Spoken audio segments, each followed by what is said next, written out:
Hello मित्रांनो, MPSC मित्रा या नवीन यूट्यूब चॅनलवरती तुमच्या सगळ्यांचं स्वागत आहे. या चॅनलवरती विशेष करून आपण चालू घडामोडींवरती आता भर देतोय आणि चालू घडामोडींशी रिलेटेड वेगवेगळे लेक्चर्स आपण बनवत असतोय आणि डेली लेक्चर आपलं लोकसत्ता या मराठी न्यूजपेपरवरती आणि द हिंदू या इंग्लिश न्यूजपेपरवरती असते. याच्या अगोदर आपण ऑलरेडी लोकसत्ता डिस्कस केला आहे. आता आपण द हिंदू आपल्या मातृभाषेतून म्हणजे मराठीमधून डिस्कस करतोय. पहिल्यांदा आपल्या लेक्चर स्वरूप सांगतो. पहिल्यांदा आपण द हिंदूचं डिस्कशन करत असताना एडिटोरियल जे काही महत्त्वाचे असतात ते एडिटोरियल पहिल्यांदा डिस्कस करतो आणि त्यानंतर ज्या काही महत्त्वाच्या न्यूज असतात त्या खऱ्या अर्थानं डिस्कस करण्याचा प्रयत्न करत असतो. सुरुवात करूया आजच्या द हिंदूला डिस्कशन करण्यासाठी. द हिंदूचा 5 फेब्रुवारी 2022चा द हिंदू आपल्याला काय सांगतोय बघू. पहिल्या एडिटोरियल पासून डिस्कशनला सुरुवात करू. So let start. पहिलं जे महत्त्वाचं एडिटोरियल आहे ते विशेष करून इंडिया आणि ब्रिटनमध्ये जो काही फ्री ट्रेड अग्रीमेंट होतो आहे त्याच्यासाठी काय ज्या हालचाली चालू आहेत त्याच्यावरती फोकस करणार हे एडिटोरियल असलेलं आपल्याला पाहावयास मिळते. हे एडिटोरियल समजावून घेण्याच्या अगोदर काही महत्त्वाच्या कन्सेप्ट आहेत त्या आपल्याला समजावून घेणं गरजेचं आहे, तरच हे एडिटोरियल चांगल्या पद्धतीनं समजू शकते. मग त्या कन्सेप्ट काय आहे? पहिल्यांदा तर तुम्हाला फॉरेन ट्रेड अग्रीमेंट समजावून घेणं गरजेचं आहे, जो की फॉरेन ट्रेड अग्रीमेंट काय आहे हे समजावून घेणं खरं तर गरजेचं आहे. मग फ्री ट्रेड अग्रीमेंट ढोबळ मानानं जर सांगायचं झालं तर 2 देशांमध्ये किंवा 2 पेक्षा जास्त देशांमध्ये असा करार होतो की ज्याच्या अंतर्गत एकमेकांच्या व्यापारासाठी एकमेकांचे जे काही बॅरियर्स आहेत, जे काही अडथळे आहेत, ते मग टॅक्सचे अडथळे असू द्या, वेगवेगळे ज्या इम्पोर्ट ड्युटी असतात, एक्सपोर्ट ड्युटी असतात त्याचे अडथळे असू द्या, ते सर्व अडथळे शिथिल केले जातात आणि एकमेकांमध्ये फ्री ट्रेड होण्यासाठी प्रोत्साहन एकमेकांच्या कंट्री देत असतात एकमेकांच्या व्यापारासाठी. मग त्याला आपण फ्री ट्रेड अग्रीमेंट म्हणतो. म्हणजे एकंदरीतच जो या अग्रीमेंटमध्ये समावेश असणारे देश आहेत ते एकमेकांसोबत होणारा व्यापार जो आहे त्याच्यासाठी टॅक्सच्या काही सवलती असतात, इम्पोर्ट एक्सपोर्टच्या ड्युटीच्या काही सवलती असतात, त्या सवलती देण्याचा प्रयत्न करतात. जास्तीत जास्त त्या कंट्रीजमध्ये मुक्त व्यापार कशा पद्धतीने होईल याचा प्रयत्न करतात. त्याला आपण फ्री ट्रेड अग्रीमेंट म्हणतो. मराठीमध्ये त्याला मुक्त व्यापार करार म्हणतो. म्हणजे व्यापार मुक्तरित्या होण्यासाठी झालेला करार असं आपण सुद्धा सोप्या भाषेमध्ये आपल्या म्हणू शकतो. ती एक कन्सेप्ट तुम्हाला समजावून घेणं गरजेचे की मी आता तुम्हाला सांगितले. त्याचबरोबर आपल्याला इथं हे झूम करून थोडं दाखवतो म्हणजे तुम्हाला चांगल्या पद्धतीनं दिसेल पण ते आणि समजून पण घेता येईल. त्याचबरोबर आपल्याला अग्रीमेंट आणखी कोणता बघायचा आहे. विशेष करून हा अग्रीमेंट नाही तर इंडो पॅसिफिक रिजन्स रिलेटेड आहे. रिजनल कॉम्प्रिहेन्सिव्ह इकॉनॉमिक पार्टनरशिप ही आपल्याला कन्सेप्ट समजून घेणं गरजेचं आहे. ही पार्टनरशिप कोणकोणत्या कंट्रीमध्ये झालेली आहे त्याचा मॅप आपल्याला समजून घेणं गरजेचं आहे. ही एक कन्सेप्ट समजून घेणं गरजेचं आहे. इथं समजून घेऊया आपण. त्याचबरोबर आणखी काय तर comprehensive and progressive agreement for trans Pacific partnership, CPTPP असं त्याला म्हटलं जातं. हा जो खरं तर पार्टनरशिप आहे ही पार्टनरशिप कोणकोणत्या कंट्रीमध्ये त्याच्याच रिलेटेड मॅप आपल्याला काय सांगतोय तो मॅप सुद्धा व्यवस्थित आपल्याला बघणं गरजेचं आहे. ह्या 2 कन्सेप्ट तर आपण इथं एडिटोरियलच्या अगोदर समजावून घेणं गरजेचं आहे. त्याचबरोबर इथं इंडियाची पोझिशन इंडो पॅसिफिक रिजनमध्ये कशा पद्धतीचं आहे म्हणजे एकंदरीत आपल्याला काय बघायचं आहे, इंडो पॅसिफिकचा मॅप बघणं गरजेचं आहे, जो की काल पण मी डिस्कशनमध्ये तुम्हाला इंडो पॅसिफिकचा मॅप कसा आहे वर्ल्ड मॅपवरती ते समजावून सांगितलं होतं. ते आज पण बघूया. ही तिसरी कन्सेप्ट झाली. चौथं संकल्पना काय तर आकुसची स्थापना झाली, आकुस ग्रुपची. त्याच्यामध्ये US आहे, UK आहे आणि ऑस्ट्रेलिया आहे. त्या आकुस ग्रुपची स्थापना सप्टेंबर 2021 मध्ये म्हणजे आता या गेल्या वर्षी झालेल्या आपल्याला पाहावयास मिळते. मग त्या आकुसचा सुद्धा उल्लेख इथं आलाय. मग त्या आकुस विषयी सुद्धा इन्फॉर्मेशन आपल्याला बघणं कुठंतरी गरजेचं आहे. त्याचबरोबर आणखी कन्सेप्ट म्हटलं तर आणखी कोणती कन्सेप्ट नाही. या कन्सेप्ट पहिल्यांदा आपल्याला समजून घेणं गरजेचं आहे. या कन्सेप्ट जर समजल्या तरच आपल्याला चांगल्या पद्धतीनं एडिटोरियलमधील लेखकाला काय म्हणायचं हे समजू शकते. मग ह्या कन्सेप्ट चांगल्या पद्धतीने आपण समजावून घेऊयात. पहिलं तर फ्री ट्रेड अग्रीमेंटची कन्सेप्ट तुम्हाला मी याच्या अगोदर पण सांगितले, त्याच्यावरती आपण MCQs मध्ये डिस्कशन सुद्धा केलं होतं. MCQचं रोज आपलं जे डिस्कशन आपण करंट अफेअरमध्ये सकाळच्या व्हिडिओमध्ये केलेलं आहे त्याच्यावरती इव्हिनिंग टाइमला आपण रोज MCQs व्हिडिओ वेगळं अपलोड करण्याचा प्रयत्न करत असतोय.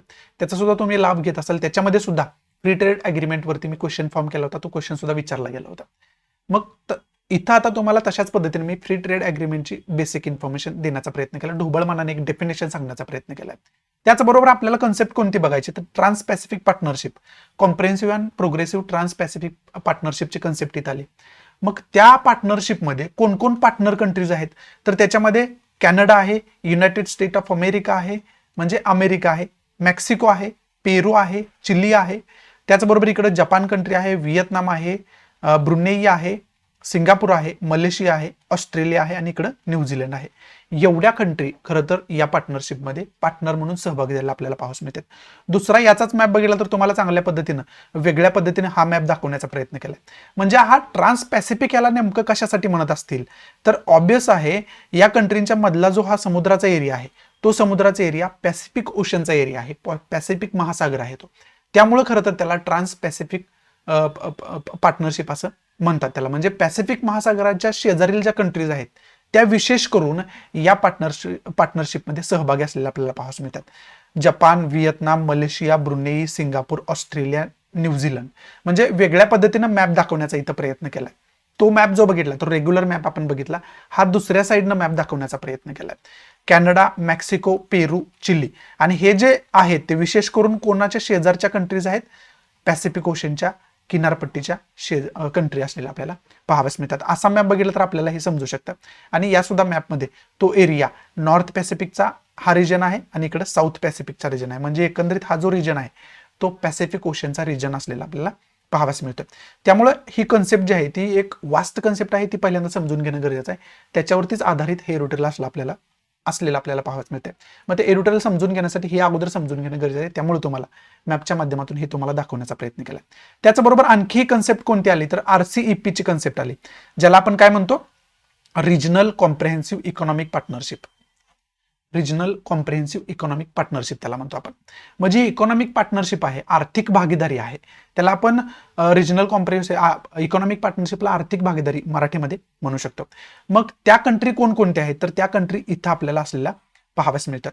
म्हणजे एकंदरीत आता ज्या डिस्कस केलेल्या कंट्री आपण आहेत त्याच्यापैकीच बऱ्यापैकी कंट्री याच्यामध्ये सुद्धा सहभागी आहेत. मग त्याच्यामध्ये कोण कोण आहे तर त्याच्यामध्ये चायना आहे, म्यानमार आहे, लाओस आहे, थायलंड आहे, कंबोडिया आहे, इथं कंबोडिया कंट्री पाहाव्यास मिळते, मलेशिया आहे, सिंगापूर आहे, इंडोनेशिया आहे, ऑस्ट्रेलिया आहे, इकडे फिलिपाईन्स आहे, ब्रुनेई, दारुसलेम आहे, व्हिएतनाम आहे, जपान आहे, साऊथ कोरिया आहे. या कंट्री विशेष करून RCEP मध्ये समाविष्ट असलेला आपल्याला पाहावयास मिळतात. याचा सुद्धा त्या एरोटेलमध्ये उल्लेख आलेला आपल्याला पाहावयास मिळतात. सॉरी, पुढं इंडो पॅसिफिक रिजनचा उल्लेख याच्यामध्ये आलाय. इंडो पॅसिफिक रिजन सुद्धा अनेक वेळा मी तुम्हाला समजावून सांगितलंय. इथे सुद्धा मॅपच्या माध्यमातून तुम्ही इंडो पॅसिफिक रिजन समजावून घेऊ शकता. हा जो गोल टोटल तुम्हाला दिसतोय हा इंडो पॅसिफिकचा रिजन आहे. म्हणजे एकंदरीत काय इंडो पॅसिफिक का म्हटलं गेलंय, इंडियन ओशनचा आणि पॅसिफिक ओशनचा एरिया जो मिळून बनतो त्याला आपण इंडो पॅसिफिक रिजन असं संबोधतो. आणि या इंडो पॅसिफिक रिजन वरतीच आधारित हे एरोटेल असलेलं आपल्याला पाहावयास मिळतं. त्यामुळं हा एरिया तुम्हाला माहिती असणं अत्यंत गरजेचं होतं. त्यामुळे तुम्हाला मी दाखवले. आता एरोटेलमध्ये आपल्याला काय काय गोष्टी सांगितल्यात ते आपण समजावून घेण्याचा प्रयत्न करूयात. हा या एरोटेलचा पहिला तर महत्वाचा पॉईंट काय तर इंडिया आणि ब्रिटनमध्ये फ्री ट्रेड अग्रीमेंट होत आहे. आणखी फायनल झालं नाही परंतु त्याच्यावरती बोलणी खूप चांगल्या पद्धतीनं सुरू असलेली आपल्याला पाहावयास मिळतात. मग काल आपण एरोटेल याच्यावरतीच बघितलं होतं, पण काल आपण काय बघितलं तर फ्री ट्रेड अग्रीमेंट जो ब्रिटनमध्ये इंडियामध्ये होणार आहे त्याचे फायदे काय काय आहेत ते आपण काल डिस्कस केले होते. आज याच्यामध्ये विशेष करून ब्रिटनचा फायदा काय आहे आणि विशेष करून ब्रिटनला हा अग्रीमेंट काय इम्पॉर्टंट आहे हे खरं तर या एरोटेलमध्ये लेखकानं हर्ष व्ही पंत या लेखकानं सांगण्याचा खरं तर प्रयत्न केला. मग विशेष करून आता जो इंडो पॅसिफिक रिजन आपण बघितला, आता मॅपच्या माध्यमातून तुम्हाला समजावून सांगतो हे म्हणजे चांगल्या पद्धतीने एरोटेल तुम्हाला समजता येईल. आता जर आपण हा मॅप बघितला तर विशेष करून ब्रिटनचे जो लोकेशन आहे, युकेचं जो लोकेशन आहे ते या ठिकाणी युकेचं लोकेशन असलेलं आपल्याला पाहावयास मिळतं. मग तुम्ही आता हा ट्रान्स पॅसिफिक पार्टनरशिपचा ही पार्टनरशिप बघा, त्याच्यामध्ये युके कुठेही नाही. ट्रान्स पॅसिफिक पार्टनरशिप म्हणजे काय तर पॅसिफिक ओशन मध्ये जे काही इंटरेस्टेड कंट्रीज आहेत व्यापार करण्यासाठी वगैरे जे फायदा होणार आहेत कंट्रीला, त्या कंट्रीनी एकत्र येणं याला पार्टनरशिप म्हणतो. याच्यामध्ये या व्यापारामध्ये खरं तर या कंट्री एकत्र येतात कॉमन इंटरेस्टसाठी आणि एकमेकांचा व्यापारिक फायदा करून घेतात. मग याच्यामध्ये कुठेही युकेचा समावेश असलेला आपल्याला पाहावयास मिळत नाही. म्हणजे या पॅसिफिक ओशनवरती एका वेगळ्याच ग्रुपचं वर्चस्व निर्माण झालेलं आपल्याला पाहावयास मिळते, जे की ट्रान्स पॅसिफिक पार्टनरशिप म्हणून ओळखलं जातं. याच्यामध्ये कुठेही युनायटेड किंगडमचं म्हणजे ब्रिटनचं वर्चस्व नाही किंवा सहभाग सुद्धा नाही. त्याचबरोबर RCEP जर बघितला, रिजनल कॉम्प्रेहेन्सिव्ह इकॉनॉमिक पार्टनरशिप, ही सुद्धा आर्थिक एक भागीदारी आहे आणि त्याच्यामध्ये सुद्धा जो युके आहे तो कुठेही असलेला आपल्याला पाहावयास मिळत नाही. समजते. याच्यामध्ये युके सुद्धा कोणत्याही प्रकारे पार्टनर असलेला या ठिकाणी आपल्याला पाहाव्यास मिळत नाही. मग आता या दोन्ही जर पार्टनरशिप आपण बघितलं तर याच्यामध्ये कॉमन गोष्ट एक आहे, ना याच्यामध्ये इंडिया पार्टनर आहे ना याच्यामध्ये युके पार्टनर आहे. समजते. म्हणजे इंडिया सुद्धा याच्यामध्ये पार्टनर नाहीये आणि युके सुद्धा याच्यामध्ये पार्टनर नाहीये. मग जर तुम्हाला आताच्या व्यापारिक स्पर्धेमध्ये टिकून राहायचं असेल तर तुम्हाला समूहानं राहणं गरजेचं आहे, एकमेकांच्या सहकार्यानं राहणं खरं तर गरजेचं आहे.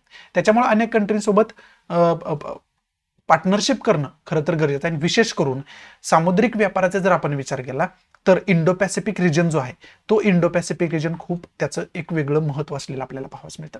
मग युनायटेड किंगडमला हे माहिती आहे की इंडो पॅसिफिक मध्ये जोपर्यंत आपण पार्टनरशिप जास्त करत नाही, जोपर्यंत आपण एक तिथं दबदबा निर्माण करू शकत नाही, तोपर्यंत आपल्याला व्यापाराचा फायदा होणार नाही. आणि विशेष करून आता काय झालंय, युके जो आहे तो ब्रेक्झिट झाल्यानंतर ब्रिटन जो आहे तो युरोपियन युनियन मधून बाहेर पडलेला आपल्याला पाहावयास मिळतो.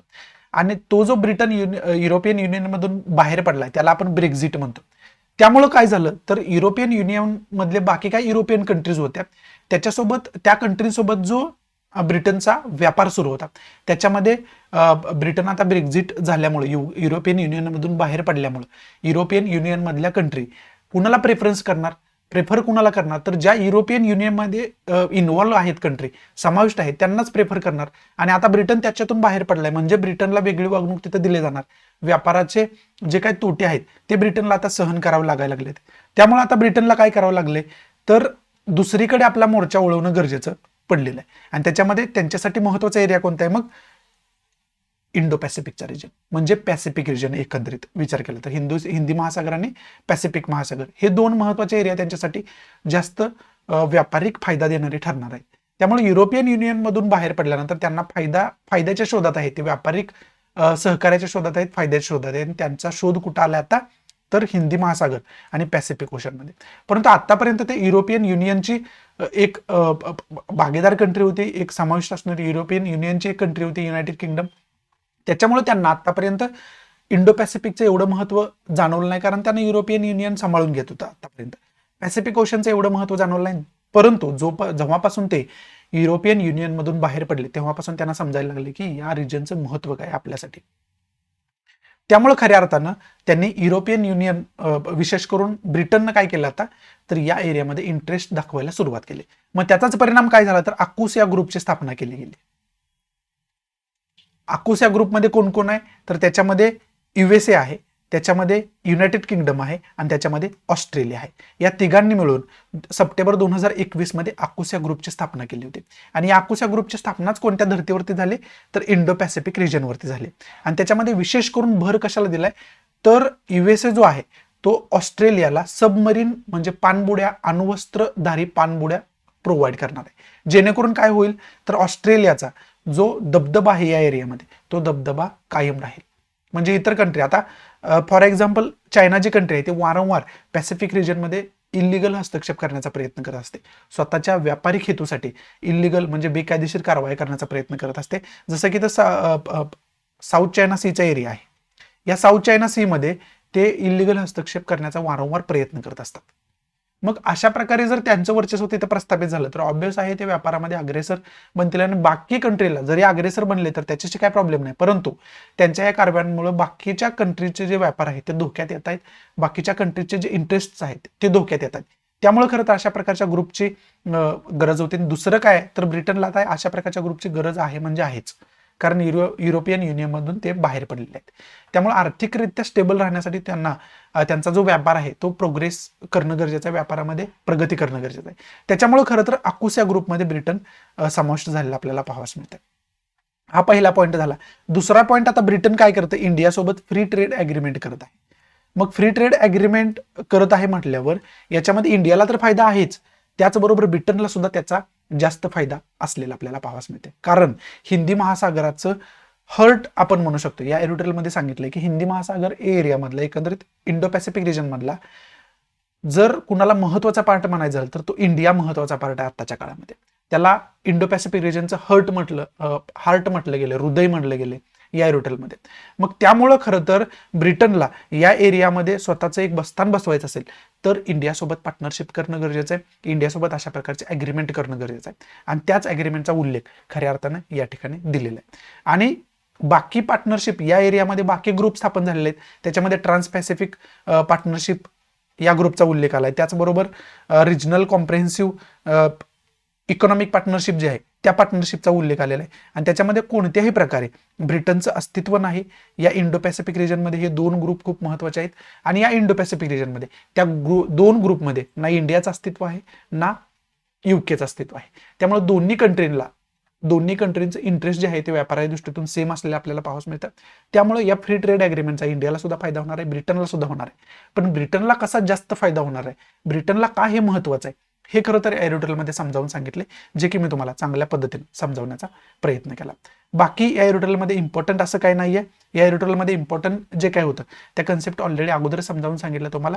त्यामुळेच खरं तर चांगल्या पद्धतीनं हे एरोटेल आपल्याला समजावून घेता येईल. बाकी एरोटेलमध्ये इम्पॉर्टंट काय नाही. पुढचं महत्त्वाचं एरोटेल कोणतं आहे बघूयात आपण. पुढचं जे एरोटेल आहे ते मॅरिटल रेपशी रिलेटेड एरोटेल असलेलं आपल्याला पाहायचं मिळतं. आता मॅरिटल रेप म्हणजे काय, याच्या संबंधित जे इंडियन पिनल कोडचं 375 कलम आहे त्या 375 कलमाविषयी सुद्धा आपण काल लोकसत्तामध्ये डिस्कशन केलं होतं त्याच्याविषयीचं. आणि याच्यावरती क्वेश्चन सुद्धा काल MCQsला विचारलं गेलंय. जे व्हिडिओ आज अपलोड झाले आपल्या चॅनलवरती ते MCQचं व्हिडिओ जरी बघितलं तरी तुम्हाला समजून घेता येईल. हे आता इथं एरोटेल याच्यावरती द हिंदूला आले, त्याच्यामुळे थोडीशी इन्फॉर्मेशन त्याच्याविषयी सांगतो तुम्हाला. मॅरिटल रेप ही कन्सेप्ट कधी येते समोर, तर मॅरेजमध्ये जे रेप घडतात, बलात्कार घडतात त्याच्याच रिलेटेड ही कन्सेप्ट आहे. म्हणजे आता आपलं इंडियन पिनल कोडचं 375 हे जे कलम आहे त्या कलमामध्ये तरतूद काय आहे, त्या कलमामध्ये विशेष करून बलात्काराची व्याख्या दिली गेली. नेमकं रेप कशाला म्हणायचं याची व्याख्या त्याच्यामध्ये दिली गेली इंडियन पिनल कोडच्या कलम 375 मध्ये. परंतु त्याच्यामध्ये लूप होल काय आहे, तर या बलात्काराच्या व्याख्येतून जर रेप करणारा व्यक्ती त्या महिलेचा पती असेल आणि त्या महिलेचं वय 18 वर्ष पूर्ण असेल तर त्याला रेप मानण्यात येणार नाही, अशा प्रकारची तरतूद या कलमामध्ये असलेली आपल्याला पाहावयास मिळते. म्हणजे त्याला त्याच्यातून सूट दिली गेली. मग इथंच खरं तर गोंधळाचा मुद्दा निर्माण होतो. जरी तो हजबंड असेल किंवा हजबंड नसेल तरी त्याला रेप या सेम कॅटेगरीमध्ये टाकायला पाहिजे, अशा प्रकारची मागणी केली जाते.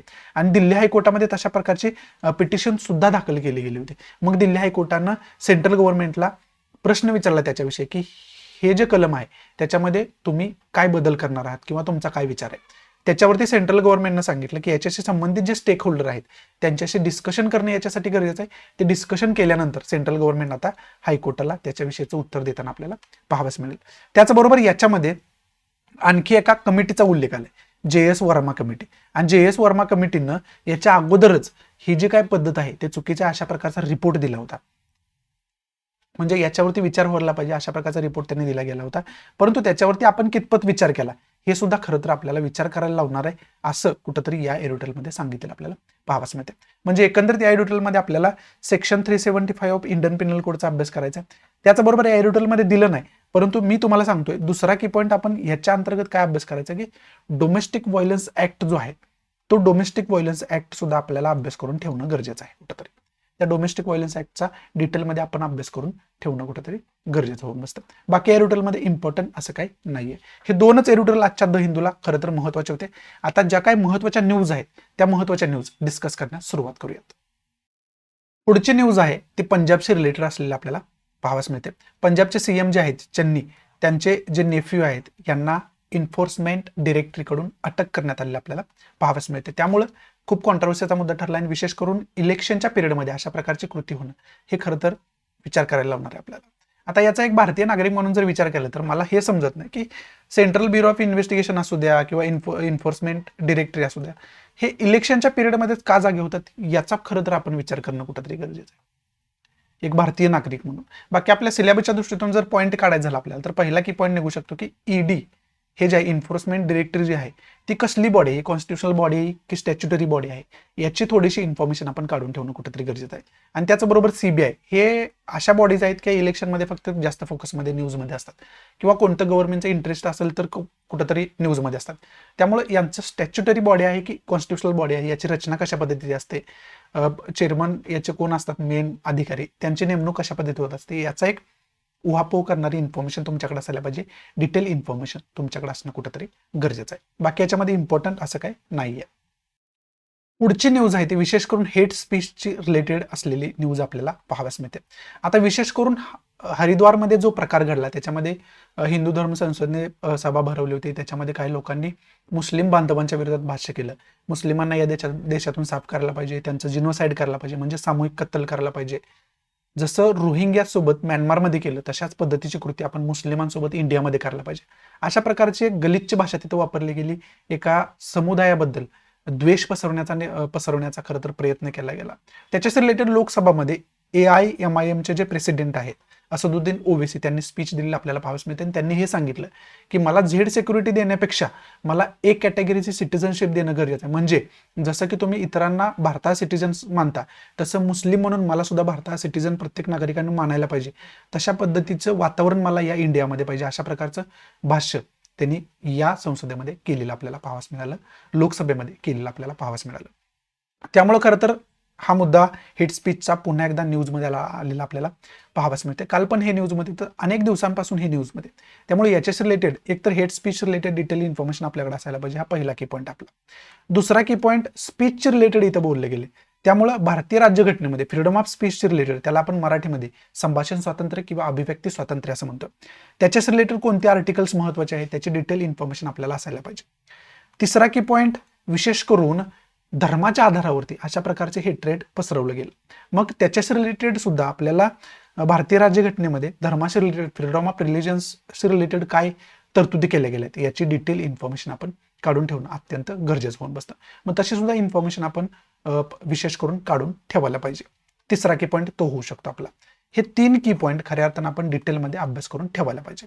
म्हणजे एकंदरीत दुसरा आणि तिसरा जर की पॉईंट आपण बघितला तर तो फंडामेंटल राईट्सशी रिलेटेड आहे. म्हणजे एकंदरीत तुम्हाला 12 ते 35 आर्टिकल 12 ते 35 मध्ये जे काही मूलभूत अधिकार दिलेत आपल्याला भारतीय राज्यघटनेमध्ये त्याचा आपण डिटेलमध्ये अभ्यास करून ठेवायला पाहिजे. एवढंच या न्यूजमधून आपण घेऊ शकतो. पुढची महत्वाची न्यूज कोणती बघूयात आपण. पुढची न्यूज आहे ती तेलंगणाशी रिलेटेड असलेली आपल्याला पाहाव्यास मिळते. आणि विशेष करून तेलंगणामध्ये श्री रामानुजाचार्य यांचा, हे एक संत होते, यांचा 216 फूटचा पुतळ्याचं अनावरण करण्यासाठी प्राईम मिनिस्टर नरेंद्र मोदी तिथे जाणार आहेत.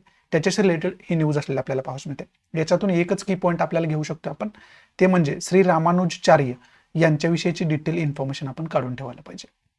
ही जी खरं तर संत पर्सनॅलिटी मानली जाते, त्यांच्यासाठी त्यांचा इतिहास काय याची डिटेल इन्फॉर्मेशन खरं तर आपण या न्यूजच्या अंतर्गत व्यवस्थितरित्या अभ्यास करून ठेवणं अत्यंत गरजेचं होऊन बसतं. तशा पद्धतीचा अभ्यास आपण करून ठेवायला पाहिजे. आणि या स्टॅच्यूशी संदर्भात सुद्धा 216 फुटाची ही जी काय मूर्ती बनवली, पुतळा बनवलाय, हा पुतळा नेमका कुठं आहे, त्याचं एक्झॅक्ट लोकेशन काय याची डिटेल इन्फॉर्मेशन सुद्धा आपण काढून ठेवणं अत्यंत गरजेचं होऊन बसतं. पुढं वर्ल्ड पेजला जर आपण न्यूज बघितला तर त्याच्यामध्ये चायना, रशिया आणि पाकिस्तान न्यूजमध्ये असलेलं आपल्याला पाहावयास मिळते. कारण त्याचं काय आहे तर ऑलिम्पिक बीजिंगमध्ये आता पार पडत आहेत, त्या सुरू झालेल्या आहेत. आणि त्याच्यामध्ये गेस्ट कंट्रीजचे अपेअरन्स कोणाकोणाचा आहे तर रशियाचा आणि पाकिस्तानचा असलेला आपल्याला पाहावयास मिळतात. इम्रान खान आणि व्लादिमीर पुतीन जे आहेत त्यांनी तिथं प्रेझेंटी दर्शवलेली आपल्याला पाहावयास मिळते, उपस्थिती दर्शवलेली आपल्याला पाहावयास मिळते. त्यांना गेस्ट म्हणून चायनाने इन्व्हाइट केलं होतं. मग आता विशेष करून इथं काय झालंय तर रशियाचा संघर्ष युक्रेनसोबत चालू आहे आणि त्याच्यामध्ये युक्रेनला USA आणि नाटोनं सपोर्ट केला आपल्याला पाहावयास मिळते. आणि त्याच्यामध्ये आता रशियाची जी काय गलबत चाललेली आहेत चायनासोबत ती एक वेगळ्या लेवलला त्यांचं रिलेशनशिप डेव्हलप होत आहे, अशा प्रकारची चर्चा समाज माध्यमातून सुरू झालेली आपल्याला पाहावयास मिळते. भविष्यामध्ये आता चायना रशिया हे युनिटी दाखवण्याच्या प्रयत्नात असलेले पाहावयास मिळतात, असं कुठंतरी या न्यूजमध्ये सांगण्याचा प्रयत्न केलाय. आणि त्याच्यामध्ये मग भारताला सुद्धा याच्यावरती विचार करावा लागणार आहे, कारण भारताची तशी एनिमी कंट्री मानली जाणारी पाकिस्तान सुद्धा याच्यामध्ये इन्व्हॉल्व असलेले आपल्याला या ठिकाणी पाहावयास मिळते. मग त्या दृष्टीनं आपल्याला पहिलं तर रशिया युक्रेन संघर्ष काय आहे त्याची एक इन्फॉर्मेशन आपण काढून ठेवायला पाहिजे आणि याचा भारतावर काय परिणाम होईल याची सुद्धा इन्फॉर्मेशन आपल्याला काढून ठेवायला पाहिजे. विशेष करून चायनाचा विचार केला आणि पाकिस्तानचा विचार केला तर तशा या कंट्री ज्या आहेत त्या तशा जास्त प्रमाणात एनिमी कंट्री आपल्या मानल्या जातात. कारण का तर लाईन ऑफ ऍक्च्युअल कंट्रोलवरती वारंवार चायना आपल्याला त्रास देण्याचा प्रयत्न करत असतोय आणि लाईन ऑफ कंट्रोलवरती पाकिस्तान आपल्याला वारंवार त्रास देण्याचा प्रयत्न करत असतोय. त्याचबरोबर जम्मू आणि काश्मीरमध्ये जे सेपरेटिस्ट आहेत, जे मिलिटंट आहेत, त्यांना सुद्धा पाकिस्तान वारंवार मदत करण्याचा प्रयत्न करत असतोय. त्या अनुषंगाने सुद्धा तो आपल्याला त्रास देण्याचा प्रयत्न करत असतोय. त्यामुळे तसे अनेक कारण आहेत की या कंट्रीना आपण एनिमी मानतोय. आणि त्यामध्ये आता रशियासोबत जर यांचा मिलाप झाला, युनिटी झाली तर त्याचे परिणाम इंडियाला काय भोगावे लागतील, इंडियाला त्याचा तोटा काय होईल का याची सुद्धा इन्फॉर्मेशन आपण डिटेलमध्ये काढून ठेवणं अत्यंत गरजेचं होऊन बसतं. बाकी याच्यामध्ये इम्पॉर्टंट असं काही नाहीये. पुढची न्यूज आहे बीजिंग ऑलिम्पिक्स रिलेटेड. आता जसं की बीजिंग ऑलिम्पिकमध्ये चायनाकडून जो काय प्रकार घडला काल आपण डिस्कस केला, गलवान व्हॅलीमध्ये जो चायनीज जवान इन्व्हॉल्व होता, जो जून 2020 मध्ये चायनीज आर्मी आणि इंडियन आर्मीमध्ये एक संघर्ष झाला होता, त्याच्यामध्ये रक्तपात सुद्धा झाला होता, इंडियाचे काही जवान सुद्धा शहीद झाले होते, त्यांना पण तशा प्रकारची हानी पोहोचली होती. मग तो प्रकार टाळण्यासाठी दोन्ही कंट्री काम करत होत्या आतापर्यंत. परंतु त्या गलवान व्हॅलीमध्ये जो महत्वाचा तिथला कमांडर होता त्याच्यामध्ये सहभागी असणारा, त्याला यांनी ओपनिंग सेरेमनीमध्ये टॉर्च जी सेरेमनी असते, मशाल हातात धरायची जी सेरेमनी असते, त्याच्यामध्ये त्यांना ते मशाल हातात धरायचं त्या जवानाला त्यांनी मान दिला होता. मग याच्यावरून मग इंडियानं त्याच्याविषयी रिग्रेट व्यक्त केला आणि त्याचबरोबर बीजिंग ऑलिम्पिकवरती बायकॉट सुद्धा केलेलं आपल्याला पाहावयास मिळते. त्याचबरोबर प्रसार भारतीनं सुद्धा हे सांगितलं होतं की कोणत्याही प्रकारे हे जे बीजिंग ऑलिम्पिकचं प्रदर्शन आहे ते दूरदर्शनवरती केलं जाणार नाही, अशा प्रकारची घोषणा केली गेली. म्हणजे एकंदरीत सर्व प्रकारातून इंडियाकडून ह्या ज्या बीजिंग ऑलिम्पिकमध्ये ज्या गेम चालल्या आहेत ऑलिम्पिकच्या, त्याच्यावरती बहिष्कार टाकण्यात आलेला आहे. आणि त्याच्यामध्ये आपल्यातला एकच खेळाडू आरिफ खान हा सहभागी झालेला आहे. त्यामुळे याच्यातून आपल्याला की पॉईंट काय घ्यायचा, तर आरिफ खान हा कोणत्या खेळाशी संदर्भित आहे, याच्या अगोदर त्याला कोणकोणते मेडल्स वगैरे मिळालेत का, याची सर्व इन्फॉर्मेशन आपण डिटेलमध्ये काढून ठेवायला पाहिजे. बाकी या न्यूजमध्ये इम्पॉर्टंट डिस्कस करण्यासारखं असं काही नाहीये. इथं आपल्या ज्या काही महत्वाच्या न्यूज होत्या त्या खरं तर समाप्त होत आहेत. जे काही महत्वाचे एडिटोरियल होते, ज्या काही महत्वाच्या न्यूज होत्या त्या आपण डिटेलमध्ये डिस्कस करण्याचा प्रयत्न केला. आशा आहे की मी तुम्हाला चांगल्या पद्धतीनं आपल्या मातृभाषेतून म्हणजे मराठीमधून द हिंदूच्या न्यूज आणि एडिटोरियल समजावून सांगू शकलो असेल. जर आवडत असेल तर प्लीज लाईक करा, नसेल तर डिसलाईक करा, आणि डिसलाईक का केलं हे कमेंट बॉक्समध्ये नक्की सांगा, जेणेकरून तुमच्या इन्स्ट्रक्शननुसार त्याच्यामध्ये मी इम्प्रोव्हायझेशन करू शकेन. आणि प्लीज आपल्या जास्तीत जास्त मराठी विद्यार्थ्यांना शेअर करा, जेणेकरून MPSC मित्र चॅनल सगळ्यांपर्यंत पोहोचेल, सगळ्यांचा बेनिफिट घेता येईल. आणि ते तुम्ही शेअर केलं तरच शक्य होईल. त्यामुळे प्लीज जास्तीत जास्त विद्यार्थ्यांना शेअर करा. सो या नोटवरती मी तुमची रजा घेतो. भेटू आपण नवीन लेक्चरमध्ये. तोपर्यंत thanks for watching. Goodbye. Take care. जय हिंद.